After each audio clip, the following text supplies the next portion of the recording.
नमो भगवते वासुदेवाय। आप सभी को देव उठनी एकादशी की हार्दिक शुभकामनाएं। आज आप इस वीडियो में सुनेंगे देव उठनी एकादशी की 3 बेहद ही दुर्लभ एवं पौराणिक कथा। आइए गणेश भगवान का नाम लेकर कथा आरंभ करते हैं। एक राजा के राज्य में सभी लोग एकादशी का व्रत रखते थे। प्रजा तथा नौकर चाकरों से लेकर पशुओं तक को एकादशी के दिन अन्न नहीं दिया जाता था। एक दिन किसी दूसरे राज्य का एक व्यक्ति राजा के पास आकर बोला, महाराज कृपा करके मुझे नौकरी पर रख लें।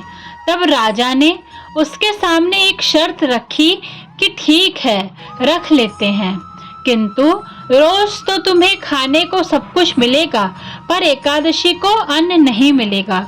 उस व्यक्ति ने उस समय हाँ कर ली। पर एकादशी के दिन जब उसे फलाहार का सामान दिया गया तो वह राजा के सामने जाकर गिड़गिड़ाने लगा, महाराज इससे मेरा पेट नहीं भरेगा, मैं भूखा ही मर जाऊंगा, मुझे अन्न दे दो। राजा ने उसे शर्त की बात याद दिलाई, पर वह अन्न छोड़ने को राजी नहीं हुआ। तब राजा ने उसे आटा, दाल, चावल आदि दिया। वह नित्य की तरह नदी पर पहुंचा और स्नान कर भोजन पकाने लगा। जब भोजन बन गया तो वह भगवान को बुलाने लगा, आओ भगवान, भोजन तैयार है। उसके बुलाने पर पीतांबर धारण किए भगवान चतुर्भुज रूप में आ पहुंचे तथा प्रेम से उसके समय साथ भोजन करने लगे। भोजन आदि करके भगवान अंतर ध्यान हो गए तथा वह अपने काम पर चले गए। 15 दिन बाद अगली एकादशी को वह राजा से कहने लगा कि महाराज मुझे 2 गुना सामान चाहिए। उस दिन तो मैं भूखा ही रह गया। राजा ने कारण पूछा तो उसने बताया कि हमारे साथ भगवान भी खाते हैं, इसलिए हम दोनों के लिए ये सामान पूरा नहीं होता। यह सुनकर राजा को बड़ा आश्चर्य हुआ। वह बोला, मैं नहीं मान सकता कि भगवान तुम्हारे साथ खाते हैं। मैं तो इतना व्रत रखता हूँ, पूजा करता हूँ, भगवान ने मुझे कभी दर्शन नहीं दिए। राजा की बात सुनकर वह बोला, महाराज यदि विश्वास ना हो तो साथ चलकर देख लें। राजा एक पेड़ के पीछे छिपकर बैठे थे। उस व्यक्ति ने भोजन बनाया तथा भगवान को शाम तक पुकारता रहा, परंतु भगवान नहीं आए। अंत में उसने कहा, हे भगवान, यदि आप नहीं आए तो मैं नदी में कूदकर प्राण त्याग दूंगा। लेकिन भगवान नहीं आए। तब वह प्राण त्यागने के उद्देश्य से नदी की तरफ बढ़ा। प्राण त्यागने का उसका दृढ़ इरादा जान शीघ्र ही भगवान ने प्रकट होकर उसे रोक लिया और साथ बैठकर भोजन करने लगे। खा पीकर वे उसे अपने विमान में बिठाकर अपने धाम ले गए। यह देख राजा ने सोचा कि व्रत उपवास से तब तक कोई फायदा नहीं जब तक मन शुद्ध ना हो। इससे राजा को ज्ञान मिला। वह भी मन से व्रत उपवास करने लगा और अंत में स्वर्ग को प्राप्त हुआ। देव उठनी एकादशी की दूसरी कथा। एक राजा था, उसके प्रजा सुखी थी। एकादशी को कोई भी अन्न नहीं बेचता था, सभी फलाहार करते थे। एक बार भगवान ने राजा की परीक्षा लेनी चाहिए। भगवान ने एक सुंदरी का रूप धारण किया तथा सड़क पर बैठ गए। तभी राजा उधर से निकला और सुंदरी को देख चकित रह गया। उसने पूछा, हे सुंदरी, तुम कौन हो? इस तरह क्यों बैठी हो? तब सुंदर स्त्री भगवान बोले, मैं निराश्रिता हूँ, नगर में मेरा कोई जान पहचान नहीं है, किससे सहायता मांगूं? राजा उसके रूप पर मोहित हो गया। वह बोला, तुम मेरे महल में चलकर मेरी रानी बनकर रहो। सुंदरी बोली, मैं तुम्हारी बात मानूंगी, पर तुम्हें राज्य का अधिकार मुझे सौंपना होगा। राज्य पर मेरा पूर्ण अधिकार होगा। मैं जो भी बनाऊंगी तुम्हें खाना होगा। राजा उसके रूप पर मोहित था, अतः उसने उसकी सभी शर्तें स्वीकार कर ली। अगले दिन एकादशी थी। रानी ने हुक्म दिया कि बाजारों में अन्य दिनों की तरह अन्न बेचा जाए। उसने घर में मांस मछली आदि पकवाए तथा परोसकर राजा को खाने के लिए दिया। यह देखकर राजा बोला, रानी, आज एकादशी है, मैं तो केवल फलाहार ही करूंगा। तब रानी ने शर्त रखी कि याद दिलाई और बोली, यह तो खाना खाओ, नहीं तो मैं बड़े राजकुमार का सिर काट लूंगी। राजा ने अपनी स्थिति बड़ी रानी से कही तो रानी बोली, महाराज, धर्म न छोड़ें, बड़े राजकुमार का सिर दे दें। पुत्र तो फिर मिल जाएगा पर धर्म नहीं मिलेगा।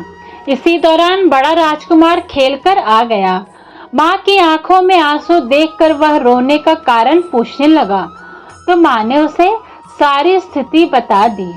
तब वह बोला, मैं सिर देने के लिए तैयार हूँ, पिताजी के धर्म की रक्षा होगी, जरूर होगी।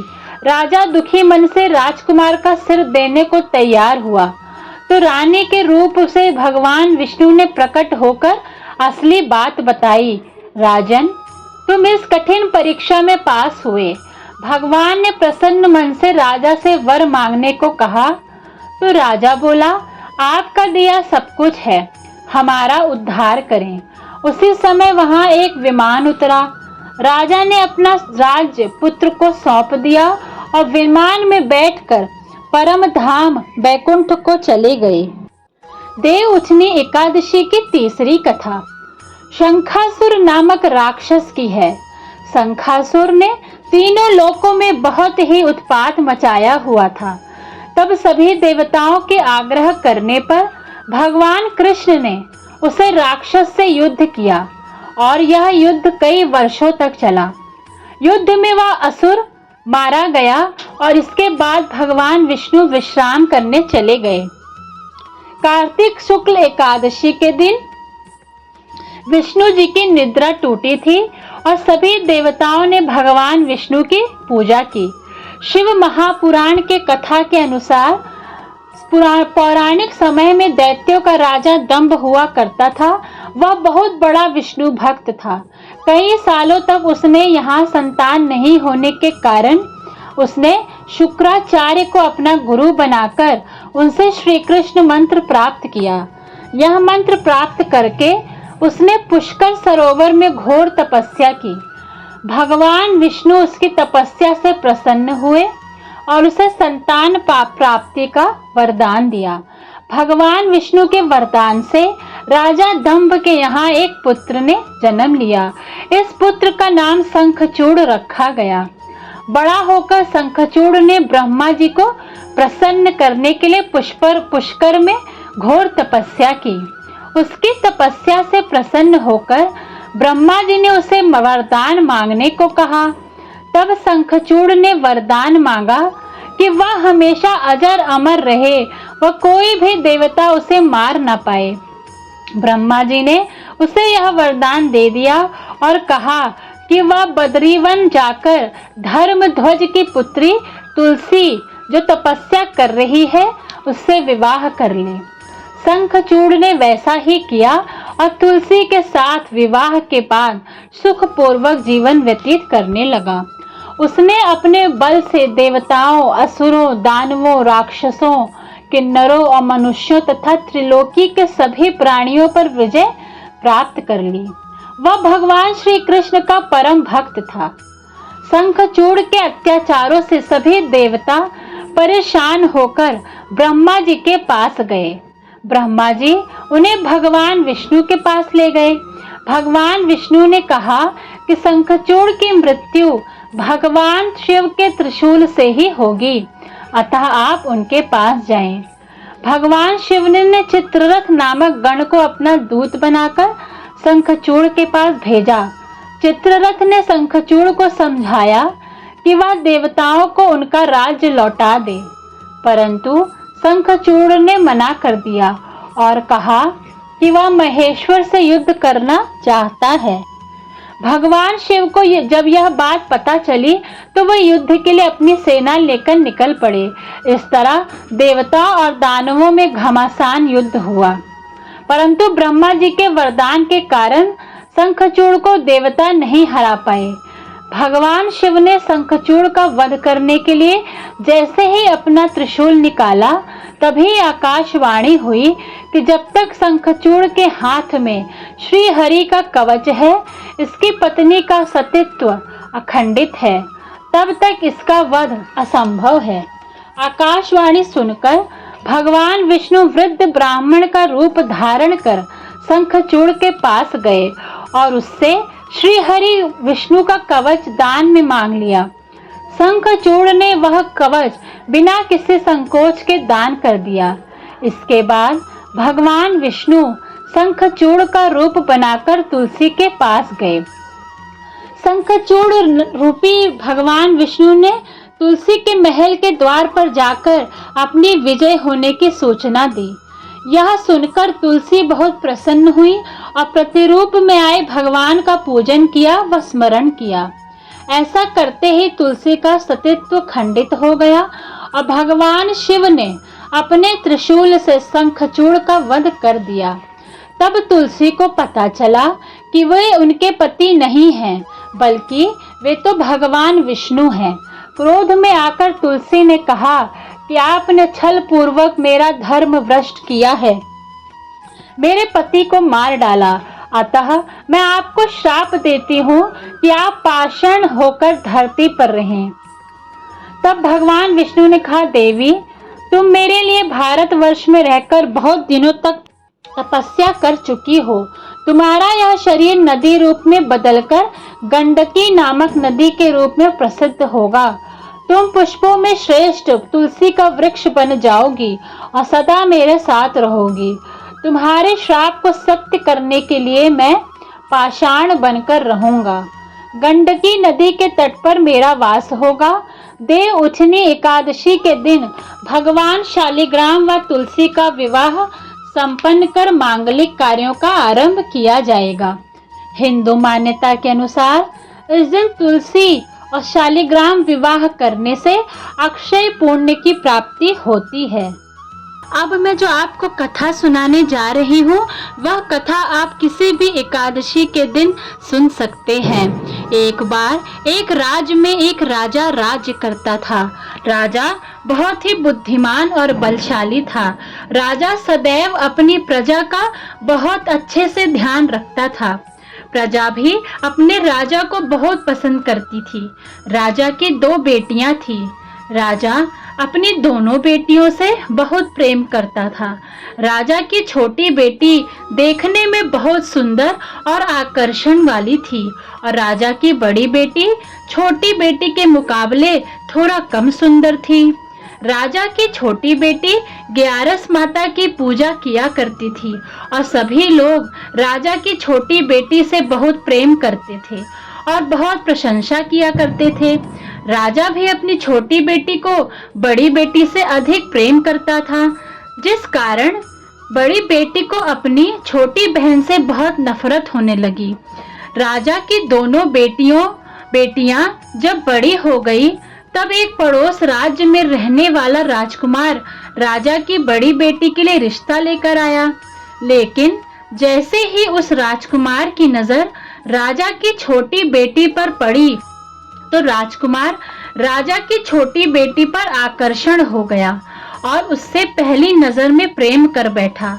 उस राजकुमार ने राजा की बड़ी बेटी के साथ विवाह करने से मना कर दिया और उसने राजा से कहा कि मैं आपकी छोटी बेटी से ही विवाह करना चाहता हूँ। जिसके बाद राजा की बड़ी बेटी यह देखकर अपनी छोटी बहन से बहुत क्रोधित हो गई और राजा की बड़ी बेटी ने अपनी छोटी बहन को अपना सबसे बड़ा दुश्मन मान लिया। राजा की बड़ी बेटी ने अपनी छोटी बहन से बदला लेने का निर्णय किया, जिसके लिए उसने अपनी छोटी बहन को जान से मारने की योजना बनाई। राजा की बड़ी बेटी ने अपनी छोटी बहन को मारने के लिए सबसे पहले एक लड्डू में जहर मिलाकर अपनी छोटी बहन को दे दिया और उसको लड्डू खाने के लिए कहा। लेकिन लड्डू खाने के बाद भी छोटी बहन को कुछ नहीं हुआ। बड़ी बहन यह देखकर बहुत आश्चर्यचकित हो गई। लेकिन बड़ी बहन ने हार नहीं मानी और उसने उस रात में छोटी बहन के कमरे में जहाँ सो रही थी, एक मटके में सांप रखकर उसे कमरे में छोड़ दिया। लेकिन सांप भी छोटी बहन का कुछ नहीं कर पाया। जिसके बाद बड़ी बहन ने अपनी छोटी बहन से कहा कि चलो हम लोग कुएं में से पानी भरकर लाते हैं। जिसके लिए अपनी छोटी बहन को पानी भरने के बहाने कुएं के पास ले गई और उसने अपनी छोटी बहन को कुएं में धक्का दे दिया। लेकिन छोटी बहन को तब भी कुछ नहीं हुआ, क्योंकि हर बार गायरस माता उसकी रक्षा कर रही थी और उधर बड़ी बहन अपने सारे प्रयासों के बाद असफल ही हो रही थी, जिससे वह बहुत क्रोधित होती जा रही थी।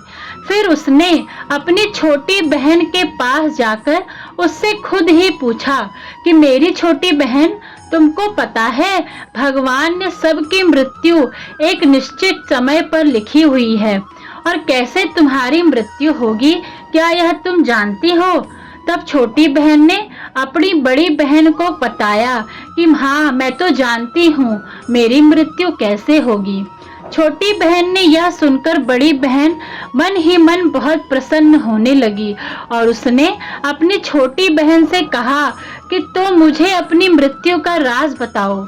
छोटी बहन ने अपनी बड़ी बहन से कहा कि मेरी मृत्यु तो एक तोते में है, जो तोते के गले में एक हार है उससे मेरी मृत्यु होगी। जब तक कोई भी व्यक्ति तोते को मारकर वह हार अपने गले में पहनेगा तो मैं मूर्छित हो जाऊंगी और जैसे ही उस हार को अपने गले से उतारेगा तो मैं वापस से जीवित हो जाऊंगी। अपनी छोटी बहन की मृत्यु का राज जानकर बड़ी बहन बहुत खुश हो गई और उसने अपनी छोटी बहन के माँ को मारने के लिए उसके पालतू तोते को ढूंढना शुरू कर दिया। और छोटी बहन को इस बात का आभास हो गया था कि कोई उसकी जान लेना चाहता है, जिसके लिए वह अपने पिताजी के पास गई और उसने अपने पिताजी से कहा कि पिताजी, मेरी मृत्यु के बाद आप मुझे जलाइएगा मत, बल्कि आप मुझे अपनी पुरानी वाली हवेली में एक पलंग में लिटाकर छोड़ दीजिएगा। अपनी छोटी लड़की की यह बात सुनकर राजा बहुत आश्चर्यचकित हो गए। राजा ने अपनी छोटी बेटी से पूछा, बेटी तुम यह क्या कह रही हो? तब राजा की छोटी बेटी ने बताया, पिताजी, समय किसी के लिए रुकता नहीं है, कब क्या हो जाए किसी को कुछ पता नहीं।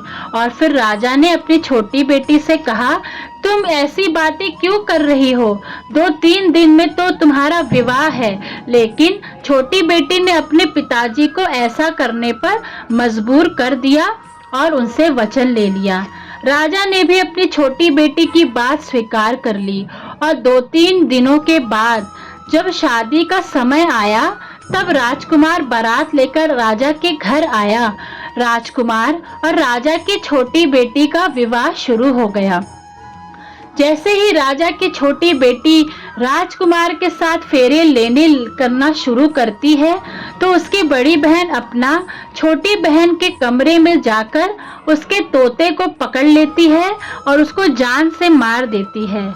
तोते की गले में जो हार था उसको अपने गले में धारण कर लेती है। जैसे ही बड़ी बहन उस हार को अपने गले में धारण करती है तो उधर छोटी बहन 3.5 ही फेरे ले पाती है और वहीं पर बेहोश होकर गिर जाती है। जिसके बाद राजा ने बड़े बड़े हकीमों को बुलवाया और अपनी छोटी बेटी का इलाज करने के लिए कहा। राजा की बात सुनकर वैद्य ने छोटी बेटी को जब चेक किया तो राजा को बताया कि आपकी छोटी बेटी ना तो जीवित है और ना ही मरी है। यह मैं ऐसा पहली बार देख रहा हूँ। राजा ने वैद्य को हकीम को यह बाहर बताने में मना कर दिया और उनका कहा कि अगर तुमने यह बात किसी को बाहर बताई तो हम तुम्हें फांसी दे देंगे। राजा ने अपनी छोटी बेटी को पुराने महल में जाकर एक पलंग में लिटा दिया और वहां पर कुछ सैनिक को तैनात कर दिया। वापस अपने महल पर आ गया। राजा की बड़ी बेटी अपने पिताजी के पास आई और कहने लगी कि पिताजी, अगर यह शादी संपन्न नहीं हुई तो आपकी इज्जत का क्या होगा? आप कहें तो मैं आपकी इज्जत बचाने के लिए राजकुमार से शादी करने के लिए तैयार हूँ। जिसके बाद राजा ने अपनी बड़ी बेटी की बात मान ली और राजा ने बड़ी बेटी को छोटी बेटी के कपड़े पहनाकर मंडप पर भेज दिया। लेकिन राजकुमार यह जान गया कि यह राजा की छोटी बेटी नहीं है, बल्कि यह राजा की बड़ी बेटी है। लेकिन जब राजकुमार ने शादी करने से मना किया तो सभी लोगों ने राजकुमार को विवश करके राजा की बड़ी बेटी से बचे हुए फेरे को संपन्न करा दिया और विवाह करा दिया। जिसके बाद राजकुमार राजा की बेटी को अपने महल में ले गया। राजकुमार राजा की बड़ी बेटी से ना तो बात करता था, ना ही उसको पसंद करता था और ना ही उसके आसपास भटकता था। राजकुमार ने यह फैसला लिया था कि वह अपनी प्रेमिका को ढूंढकर ही रहेगा और यह जानकर ही रहेगा कि उसका साथ ऐसा किसने किया है। एक दिन राजकुमार अपने घोड़े पर सवार होकर राजा के पुराने महल के पास पहुंच गया, जहां पर उसने कुछ सैनिकों को देखा। महल के पास पहुंचकर राजकुमार ने जब महल को ध्यान से देखा तो वह समझ गया कि यह तो हमारे ससुर जी का महल है। तब राजकुमार ने सैनिकों से पूछा, तुम लोग यहाँ क्या कर रहे हो और इस महल के अंदर उस पलंग पर कौन लेटा है? जिसके बाद सैनिकों ने बताया कि यहाँ पर राजा की छोटी बेटी लेटी है। यह सुनकर राजकुमार बहुत प्रसन्न हो गया और तुरंत अपनी प्रेमिका के पास पहुंच गया और उसकी सेवा करने लगा। जैसे ही रात हुई तो राजा की छोटी बेटी उठकर खड़ी हो गई। राजकुमार यह देखकर बहुत खुश हो गया और उसने अपनी प्रेमिका से पूछा कि तुम यहाँ क्या कर रही हो? तुम मेरे साथ मेरे घर चलो। राजा की छोटी बेटी ने राजकुमार को सारी बातें बता दी कि मेरी जान एक तोते में बसी थी और मैंने यह सब बात सिर्फ अपनी बड़ी बहन को बताया था और मुझे पता है कि उसने ही मुझे मारने का प्रयास किया है। उसके पास एक हार है जिसको वह सुबह पहन लेती है और रात को उतार देती है। जब तक वह हार को पहने रहती है तब तक मैं मूर्छित रहती हूँ और जैसे ही वह हार को उतार देती है मैं जीवित हो जाती हूँ और जब तक मेरी बड़ी बहन के पास वह हार है तब तक मैं ऐसे ही जीवित और मूर्छित होती रहूंगी। अगर मेरी बड़ी बहन के पास जो हार है वह मेरे हाथ में लग जाए तो मैं हमेशा के लिए जीवित हो जाऊंगी। राजकुमार यह बात सुनकर राजा की छोटी बेटी के पास रहने का निर्णय ले लिया और उसने अपने बचे हुए सारे फेरे उस पलंग में लेटी राजकुमार की छोटी बेटी के साथ ले लिए और अपना विवाह पूर्ण किया, वहीं पर रहने लगा। देखते ही देखते कुछ समय में राजा की छोटी बेटी और राजकुमार की पत्नी पेट से हो गई। एक दिन राजकुमार को किसी काम से बाहर जाना पड़ा। तब छोटी बहन के पेट में बहुत तेज दर्द होने लगा, जिसके बाद उसने ग्यारस माता का आह्वान किया। जिसके बाद वहां पर ग्यारस माता प्रकट हुई और उन्होंने अपनी भक्ति के दर्द को दूर कर दिया और एक पुत्र की प्राप्ति करवाई। वहीं पर अचानक राजकुमार भी आ गया। राजकुमार ने ग्यारस माता को देखा तो वह आश्चर्यचकित हो गया। उसने तुरंत माता को प्रणाम किया। ग्यारस माता ने राजकुमार से कहा कि जब तुम्हारा 5 वर्ष का हो जाए तो तुम अपनी पत्नी का हार आकर उसके गले में डाल देना। और देखते ही देखते राजकुमार और राजा की छोटी बेटी का पुत्र 5 वर्ष का हो गया। तो राजकुमार अपने बेटे से कहता है कि बेटा, मैं कुछ काम से बाहर जा रहा हूँ, तुम अपनी माता का ध्यान रखना, और वहां से चला जाता है। राजा को बाहर निकलता देख बड़ी बहन के सैनिक देख लेते हैं और बड़ी बहन को जाकर सारी बात बता देते हैं। जिसके बाद बड़ी बहन अपनी छोटी बहन के पुत्र को वहां से उठवा लेती है और उसको मरवा देती है। छोटी बेटी के पुत्र के 2 टुकड़े करवा देती है। पहला टुकड़ा चक्की के पास छुपा देती है और दूसरा टुकड़ा अपनी पलंग के नीचे रख लेती है। अब ग्यारस माता भिखारी का रूप लेकर आती हैं। एक भिखारी का रूप रखकर बड़ी बहन के पास चली जाती हैं, जिसके बाद वहां पर भिक्षा मांगने लगती हैं। बड़ी बहन अपने नौकरों से कहती है, जाकर भिक्षा दे दो, लेकिन जैसे ही नौकर ग्यारस माता को भिक्षा देने के लिए आते हैं, माता उन्हें मना कर देती है और कहती है कि मैं तुम्हारी महारानी से ही भिक्षा लूंगी। जिसके बाद बड़ी बहन स्वयं ही भिक्षा देने के लिए माता के पास आती है। तब माता एक बिल्ली का रूप लेकर उसके कमरे में चली जाती है और वहां पर छोटी बेटी के पुत्र कोई दो टुकड़े को आपस में जोड़ देती है और उसे जीवित कर देती है और उसे वहां से ले जाती है। राजकुमार अपने बेटे को लेकर अपनी पत्नी के पास जाता है और उसे कहता है कि तुम इसका ध्यान रखना। अगर तुम इस बच्चे का अच्छे से ध्यान रखोगी तो मैं तुमसे बात करूंगा। एक दिन राजकुमार अपने बच्चे से कहता है कि तुम मम्मी के से उनके गले का हार मांग लो। जिसके बाद राजकुमार का लड़का अपनी मम्मी के पास जाता है और कहता है, मम्मी मुझे तुम्हारा हार चाहिए जो तुमने गले में पहन रखा है।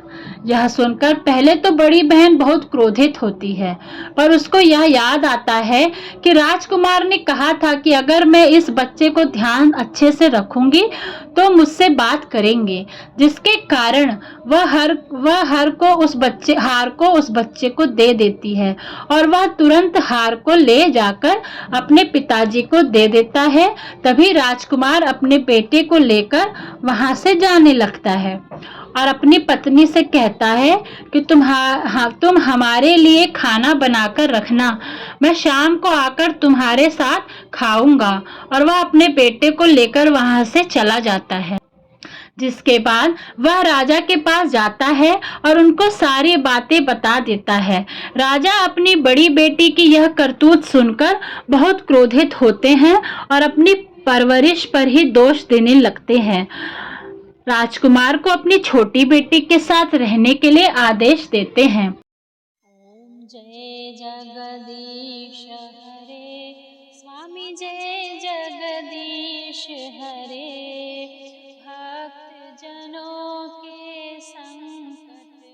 भक्त जनों के संकट क्षण में दूर करे। ओम जय जगदीश हरे।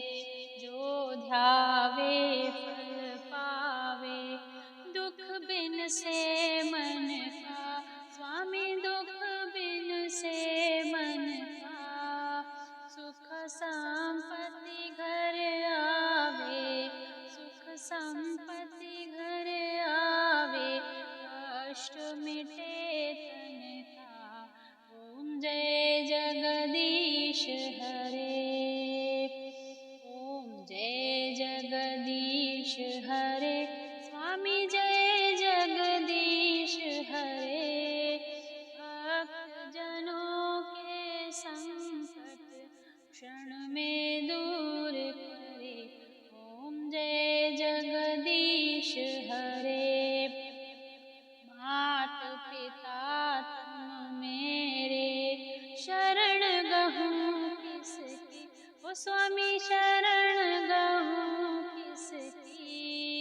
तुम बिन और न दूजा, तुम बिन और न दूजा।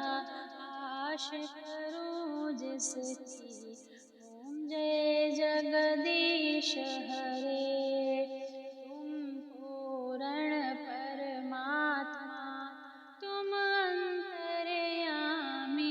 ओ स्वामी तुम अंतर्यामी। पार ब्रह्म परमेश्वर, पार ब्रह्म परमेश्वर। तुम सबके स्वामी। ओम जय जगदीश हरे। तुम करुणा के सागर, तुम पालन करता। ओ स्वामी तुम पालन करता। मैं मूरख फल कामी, मैं सेवक तुम स्वामी। कृपा करो भरता। ओम जय जगदीश हरे। तुम हो एक अगोचर, सबके ओ स्वामी सबके प्राणपति, किस विध मिलूं दया मैं, किस विध मिलूं दया मैं, तुमको मैं कुमति। ओम जय जगदीश हरे, दीन बंधु दुख हरता, ठाकुर तुम मेरे। स्वामी ठाकुर